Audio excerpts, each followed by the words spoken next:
Hi,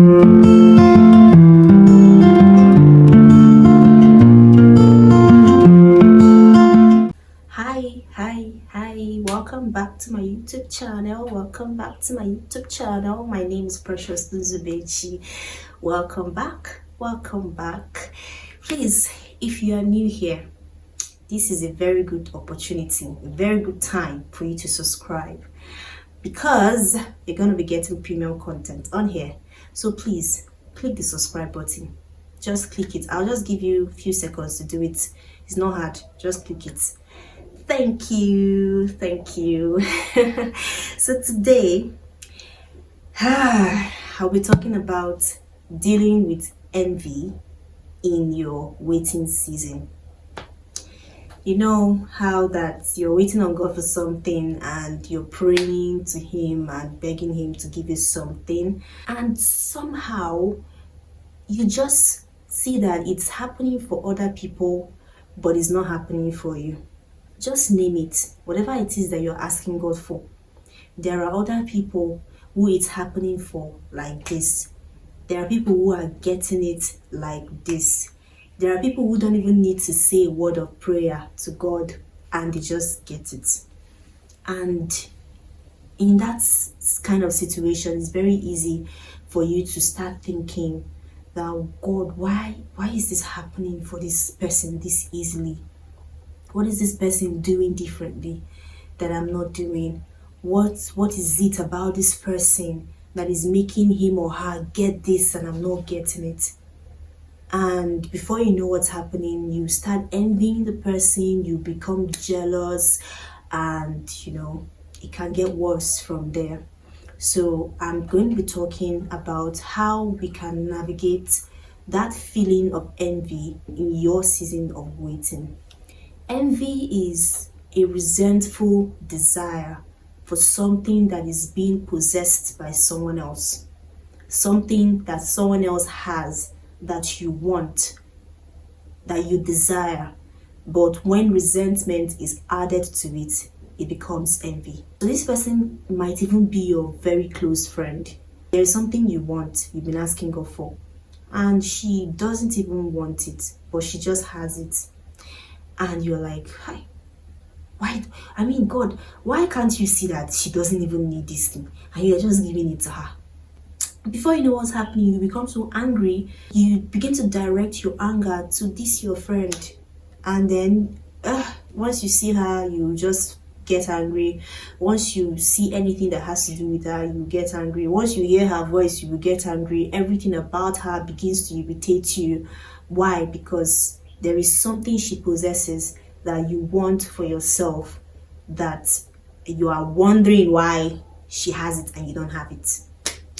It's a feeling that all of us have had to deal with. Say the truth and shame the devil. It's a feeling that will keep resurfacing. According to Galatians chapter 5 verse 19 to 21, envy is one of the works of the flesh, meaning that as a Christian believer, it's one of the things that if you notice it, you should do everything within your power to get rid of it, because it's a work of the flesh. It's not meant to be seen in you. It's going to restrict you from a lot of things. So I'm going to be reading just very few scriptures to talk about this. First one is 1 Peter chapter 2 verse 1. It says, so get rid of all evil behavior, be done with all deceit, hypocrisy, jealousy, and all unkind speech. Some translations would interchange jealousy here with envy. So this is saying get rid of all evil behavior, and then it goes ahead to describe the evil behaviors you should get rid of, and jealousy is one of them. The question is, how do you deal with envy in your waiting season, or envy in any season of your life? But for the purpose of this video, I am specifically talking about in your waiting season, because it seems as though that is when envy and jealousy creeps in more than other times. Number one is, first acknowledge to God and to yourself that envy has crept in. James chapter 3 verse 14 says, "But if you are bitterly jealous and there is selfish ambition in your heart, do not cover up the truth with boasting and lying." Don't try to cover it up. If you notice that there is envy in your heart, don't try to cover it up. Lay yourself bare to yourself first. Acknowledge to yourself that, okay, this thing I'm feeling it's not really right. And then talk to God about it. Ask God to help you. There is nothing that cannot be resolved in the place of prayer. I always say this. Even if after praying you feel like the problem has not gone, the problem is still there. There is that instant relief that you always get after you're done pouring out your heart to God. There is that instant relief you get. So talk to God about it, pray about it, and tell him how you feel. Don't try to pretend about it. In fact, the thing is, God knows your heart, but he just loves for us, his children, to be very open to him. Pour out your heart. Don't hide any detail. Tell him that you are angry. Say it as it is, but then tell him that, okay, even though I'm angry, I don't want to stay angry, because that's not the way to go. I don't want to be irritated by this person, because it's not their fault that they are just blessed with what I'm asking for. Pour out your heart to God, and you will see that you will feel better.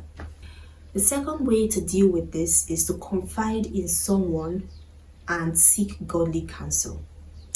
There was a time in my life where I started feeling very jealous of a very dear friend of mine. And there was just a lot of things happening in that season, and I began to feel very irritated by her. Very, very irritated by her, because I felt like she had the things I wanted to have. And as a result, I felt that people preferred her over me because she has all those things and I don't have them.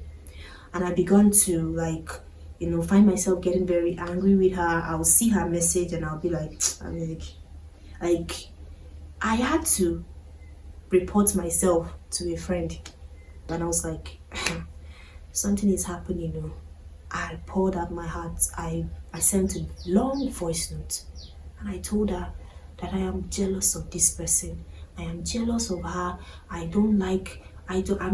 feel very angry. I feel like people are comparing the two of us. I feel like people like her more than me, and this. I told her, because I knew that if I covered it up in my heart, it would grow to become something else, and I did not want it. I needed to open up to somebody, and I did, and I got godly counsel from her, and it helped me in that season to navigate all of that, and I got over that. And I began to, that friend of mine that I was jealous of, I began to see her as who she truly was. And I began to see that she just had those things, not that she was trying hard to have them, she just had them.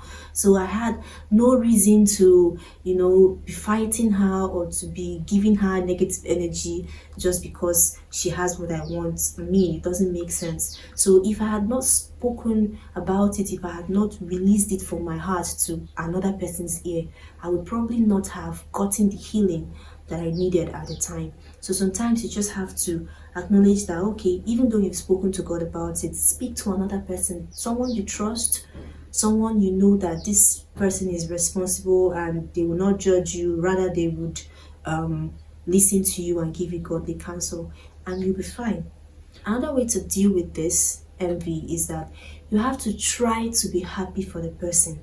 Some time ago, something was happening for a friend of mine, and this is something that I would typically want for it to happen for me, but it was happening for her at the time. And she was making plans, and she would come to me to help her, to give her suggestions with plans and all of that. And I saw that I was struggling.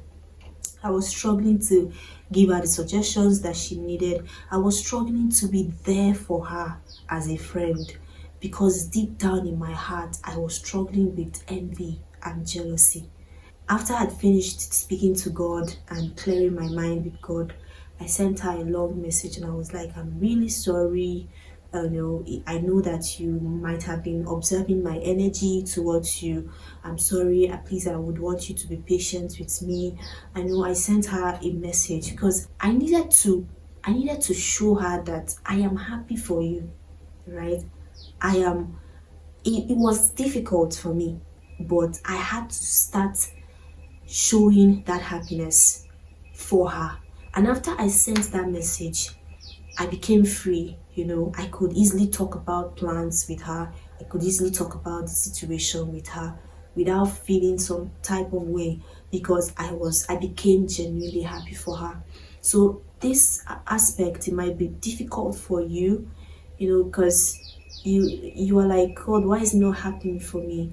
Why do I have to be in this position where I have to share in someone else's joy? Why can't I be the person that is calling people to come and share in my joy?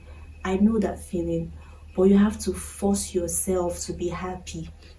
They say if you're happy for somebody else, when something good happens for them, you attract your own. It comes to you. That positive energy will help attract your own.